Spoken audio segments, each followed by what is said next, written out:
Viper 6 radar, the only live radar in the CSRA, scanning our skies here. No showers to talk about on a beautiful morning for a change here. Quite a warm up in store for us. Got a ways to go.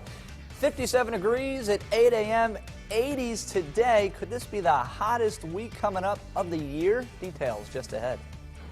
The guy I was driving for him, he was driving that guy last Saturday when he killed on that trailer down on Washington Road. I don't know what happened. Now on Good Morning Augusta, Appling neighbors still trying to figure out why a man shot and killed his wife's family members. A closer look at what investigators know so far up next. Plus new information on where his wife said she hid while the shooter was on the loose. A closer look coming up. And a celebration of history, Augusta University is taking a look back all week long when the festivities will begin. Good Morning Augusta starts right now. Live from Television Park, this is WJBF News Channel 6. Good Morning Augusta. Good Sunday morning to you. Welcome to Good Morning Augusta. I'm Ashley Campbell. And I'm Kevin Nywood. A beautiful start to our morning. Yesterday we had the fog. It was kind of dreary, but this morning, sunshine. Oh, it's so good. I don't know about you. Loving it, right? Good? Plan your outdoor activities. Oh, yeah. You're going to want to today. I mean, Ashley, look at this. All right. All right, Jiffy Lube Skyview Network camera. How about that? That's beautiful. Awesome. Absolutely beautiful. This is my favorite time of day here. Sunrise from our Jiffy Lube Skyview Network camera live at Augusta University Health here. We're looking at blue skies here, and we're going to see that all day with a few fair weather clouds. Not too bad. Temperatures, though, have a way to go. We're at 54 degrees at Augusta Regional Airport, 52 right now at the airport in Aiken. If you're waking up across the metro this morning, yeah, it's on the cool side. Oh, Thompson, hey, 49 degrees. That's impressive, but 57 degrees downtown Augusta. Across the CSRA, 59 degrees. Millen, Swainsboro, Barnwell, Bamberg, even 60 right now in Allendale compared to 51 in McCormick. And wow, Thompson, you're really standing out this morning. But don't worry, we've got a nice warm-up in store for you. Mid-60s by 10 a.m., low 70s at noon. Lots of sunshine, light and variable breezes. That should get us to about 82 degrees for this afternoon's high. Now, today's average temperature actually 79 degrees, so we're in the neighborhood of that. But what if I told you we could be 10 degrees above average during the middle of this week? It could be the hottest week yet, Ashley. Wow. All right, break out the shorts and the t-shirts, right? Oh, yeah, you're going to need it. It's going to be outdoor weather for sure. All right, thanks, Kevin. Well, happening right now on Good Morning Augusta, Columbia County deputies are still working to find out why a man shot and killed 5 people before turning the gun on himself. Family members say the gunman, 50-year-old Wayne Hawes, planned the whole thing out. Hawes' daughter said that she and her mother hid at a neighbor's house when he went on that shooting spree. Lauren Hawes says that her mother, Angela Dent, and her 1-year-old daughter stayed hidden while her father went to 2 houses and killed 5 people, including her grandmother and her cousin. Now, those shootings happened in 3 different parts of Appling. Investigators believe the first one happened on Johnson Drive, the second one on Washington Road, and then ended at the shooter's home on Rosemont Road. Deputies say that's where Hawes shot and killed himself.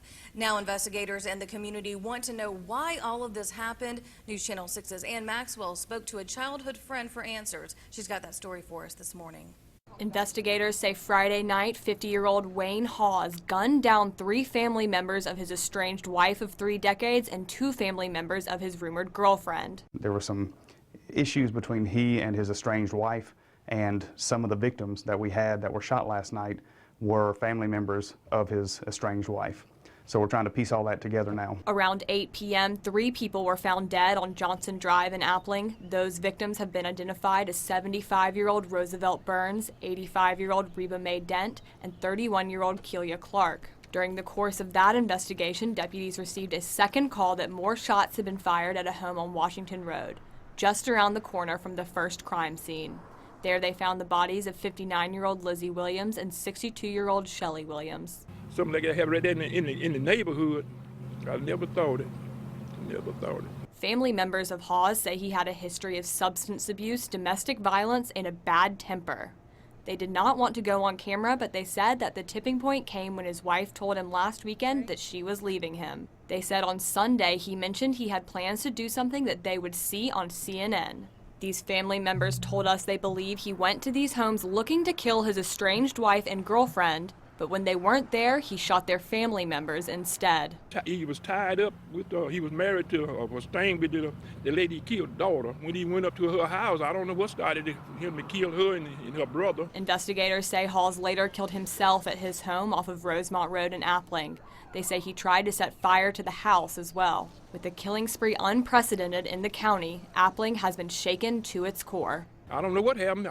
He just, at a spur of a moment, he must have just cracked up, I guess. Other than that, because they were real good friends. In Appling, Ann Maxwell, WJBF News Channel 6. The Columbia County coroner says all 5 victims and Wayne Haas's body will be sent to the GBI crime lab for an autopsy.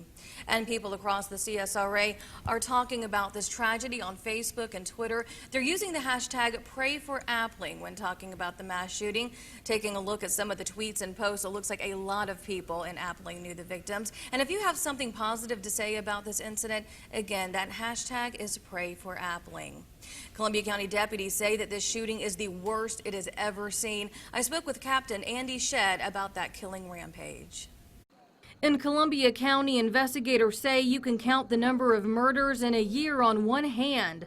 Although some of those murders have been violent in the past, Captain Andy Shedd says Friday night's killing spree is something he's never seen in all his years on the force. It is shocking, and you try to wrap your head around it, and you still, of course, try to maintain your professionalism. 5 people were killed Friday night by Wayne Haas before turning the gun on himself. Investigators are calling it a domestic violence attack involving his estranged wife and her family. Shedd tells me the last time anything close to this happened within the county was back in the 1980s. As far as the historical perspective, the only thing that I can think of, and I've been here for 26 years with the Columbia County Sheriff's Office, the only thing that compares to this, back in 1987, just before my time in law enforcement, we had the Jamie Tankersley case where he shot and killed 3 individuals up near Clark Hill Lake within Columbia County. Shedd says this crime is similar to recent national ones. I would definitely call it a mass casualty shooting, in that we had 5 people shot and killed. While no charges can be filed to help bring justice to the family of those murdered,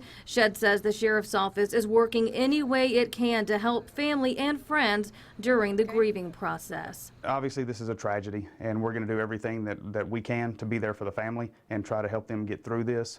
But there's no easy way of getting around this and everything that's happened. 6 lives, family members say, needlessly taken over domestic violence. In Columbia County, Ashley Campbell, WJBF News Channel 6.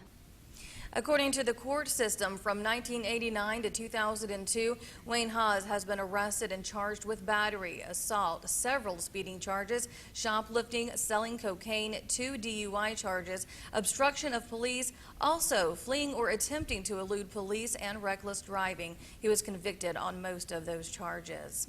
And you can continue to follow the story on our news app. It is free. It's available on Apple and Android devices. There you'll find the latest on this Appling shooting investigation, as well as the autopsy results. All you have to do is go to your app, Google Play Store, and download the WJBF News Channel 6 app. Well, now to a few developing stories this morning. A man accused of setting himself on fire, then running into an Augusta home, has died. The Richmond County coroner says 37-year-old Stephen Valicos died at the Joseph M. Still Burns Center at Doctors Hospital this weekend. The fire happened Friday morning on Eisenhower Drive. Witnesses say that Valicos set himself on fire, then ran inside after an argument with a woman. She was treated for smoke inhalation, but is expected to be okay. The coroner says no autopsy will be performed. The Burke County Sheriff's Office needs your help finding a runaway teen. Take a look at her right there. Deputies say 14-year-old Hannah McKinnon was at a home in Richmond County when she went missing. She was last seen in gray jogging pants and a black shirt. She's 5 foot 8 inches tall, brown hair, and hazel eyes. If you have any information on where she might be, call the Burke County Sheriff's Office. That number is located right there on your screen. And looking ahead to what's happening today, Augusta University is celebrating its history this week. It kicks off with a toast to Augusta University. The event is at 4 this afternoon at the fountain on the Summerville campus. Everyone involved will contribute to the school's time capsule. For a full list of the events going on this week, all you have to do is head over to the university website. The 6th annual Try My Best Triathlon gets underway today. That starts at 9 at the Wilson Family Y on Wheeler Road. The event is for everyone with disabilities and, the ages of 5 and up. The content will include adapted bikes, walkers, and power chairs. The Run, Swim, and Bike event helps encourage physical fitness as well as a lot of fun. Well, still ahead on Good Morning Augusta, medicines are a go-to in order to help many people fall asleep and stay asleep at night, but those drugs could be hurting your brain. We're going to explain how up next. But first, we're going to go ahead and check in with weather. Kevin? Well, the sunshine continues, and that tops today's weather headlines. Plus, this could be the hottest week of the year so far. Could that cause a couple of pop-up thunderstorms?